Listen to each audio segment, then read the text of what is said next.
Hello everyone, welcome you all.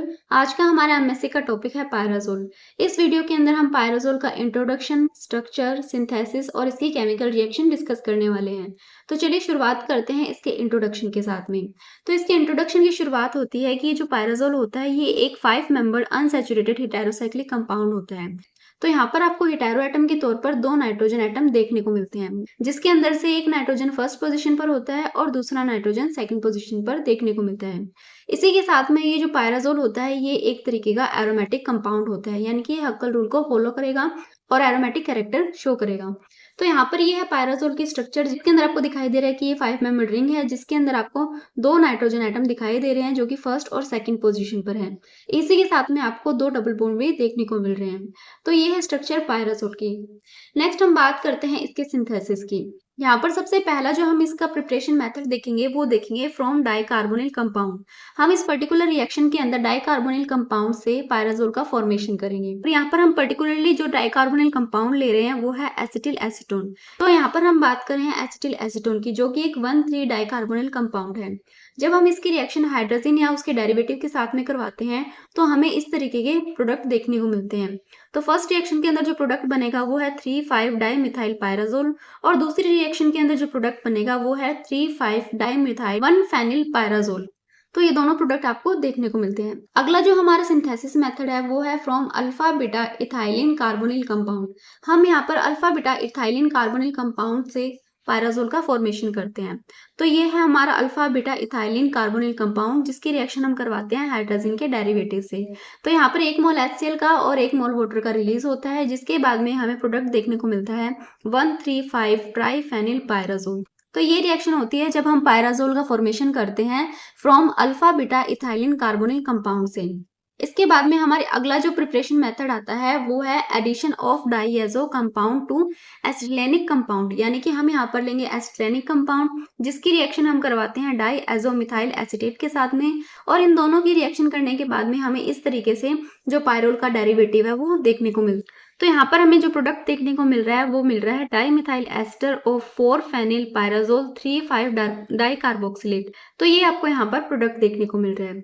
तो ये बात हुई हमारे थर्ड प्रिपरेशन मेथड की। अब हमारी जो नेक्स्ट रिएक्शन है वो है फोर्थ मेथड। फोर्थ मेथड के अंदर हम पायरोल का सिंथेसिस करेंगे फ्रॉम अदर रिंग सिस्टम, यानी कि यहाँ पर हम रिंग सिस्टम से पायराजोल का सिंथेसिस करेंगे।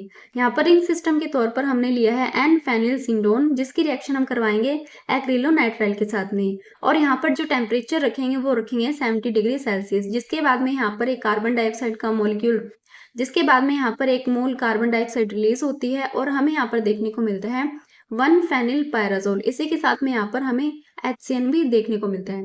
नेक्स्ट हमारा जो अगला मेथड आता है वो है फ्रॉम नाइट्राइल इमीन्स। अब हम यहाँ पर नाइट्राइल इमीन्स की हेल्प से रिएक्शन करेंगे और पायराजोल का फॉर्मेशन करेंगे। और यहाँ पर ये जो पर्टिकुलर रिएक्शन होगी वो देखने को मिलेगी हमें डाइपोलर साइक्लोएडिशन रिएक्शन। तो यहाँ पर हम लेते हैं एल्काइंस। एल्काइंस का रिएक्शन करवाते हैं हम नाइट्राइल अमाइंस के साथ में। इन दोनों के जब आपस में रिएक्शन होता है तो ये दोनों रिएक्शन शो करते हैं डाइपोलर साइक्लोएडिशन। जैसे इनके अंदर डाइपोलर साइक्लोएडिशन रिएक्शन होती है, के बाद में आपको यहाँ पर प्रोडक्ट देखने को मिलेगा पायराजोल। ये सभी इंपॉर्टेंट प्रिपरेशन मेथड थे पायराजोल को सिंथेसाइज करने के लिए। नेक्स्ट हमारा जो पॉइंट आता है वो है इसकी केमिकल रिएक्शंस। अब हम पायराजोल की केमिकल रिएक्शंस देखेंगे कि किस तरीके से पायराजोल केमिकली रिएक्ट करता है और हमें डिफरेंट तरीके के प्रोडक्ट बनाकर देता है। तो यहाँ पर सबसे पहली और इंपॉर्टेंट रिएक्शन आती है पायराजोल की, वो है electrophilic aromatic substitution reaction. Pyrazole हमें देता है इलेक्ट्रोफिलिक एरोमेटिक सब्स्टिट्यूशन रिएक्शन और इसके अंदर जो सब्स्टिट्यूशन होता है वो इसकी 4th पोजीशन पर देखने को मिलता है, जैसा कि आप इन सभी रिएक्शंस के अंदर देख सकते हैं। यहाँ पर हमने लिया है पायरोल। पायरोल के साथ में हमने यहाँ पर 1 2 3 4 5 नंबरिंग भी कर दी है, जिसके अंदर आपको पता है जो 4th पोजीशन है इसके ऊपर होगी इलेक्ट्रोफिलिक एरोमेटिक सब्स्टिट्यूशन रिएक्शन। तो यहाँ पर जब हम इसका नाइट्रेशन करवाते हैं तो नाइट्रेशन करवाने के बाद में आपको NO2 ग्रुप इसकी 4th पोजीशन पर अटैच होता हुआ दिखाई देगा, जो कि हमें देता है 4 नाइट्रोपायराजोल। इसी के साथ में जब हम इसका सल्फोनेशन करवाते हैं तो यहाँ पर SO3H ग्रुप आपको इसकी 4th पोजीशन पर देखने को मिलता है।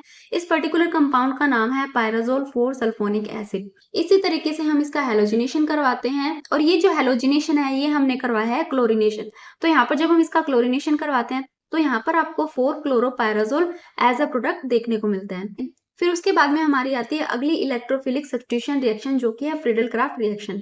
अब ये जो फ्रीडल क्राफ्ट रिएक्शन है, इसका क्या है, पायराजोल केमिस्ट्री के अंदर कुछ लिमिटेड ही एप्लीकेशन देखने को मिलती है। तो ये सभी बात हुई हमारे पायराजोल के इलेक्ट्रोफिलिक सब्स्टिट्यूशन रिएक्शंस की।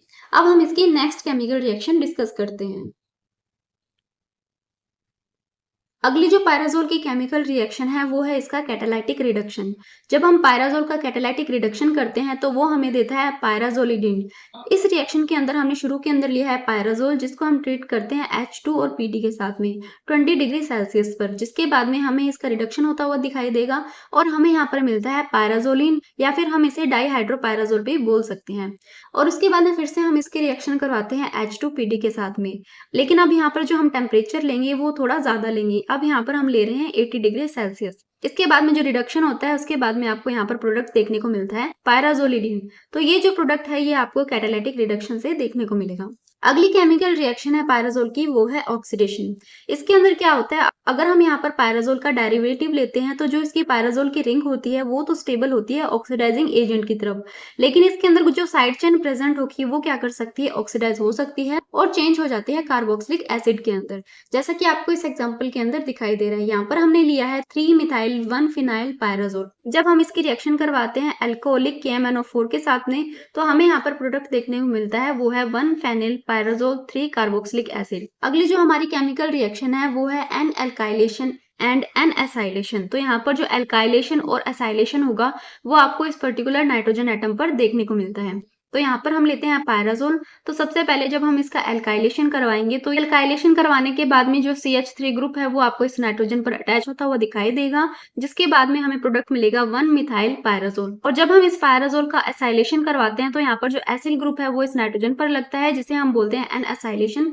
और इसके बाद में जो हमें प्रोडक्ट देखने को मिलेगा वो मिलेगा 1-एसिटिल पायराजोल। तो इस तरीके से हमें पायराजोल की केमिकल रिएक्शन से डिफरेंट तरीके के प्रोडक्ट देखने को मिलते हैं। ये था आज का हमारा वीडियो, जहां पर हमने पायराजोल के स्ट्रक्चर, इंट्रोडक्शन, इसके सिंथेसिस और केमिकल रिएक्शन के बारे में डिस्कस किया। तो इस वीडियो के लिए इतना ही। आई होप आपको वीडियो अच्छा लगा होगा। अगर वीडियो अच्छा लगा तो please like, share and subscribe कीजिए। Thank you.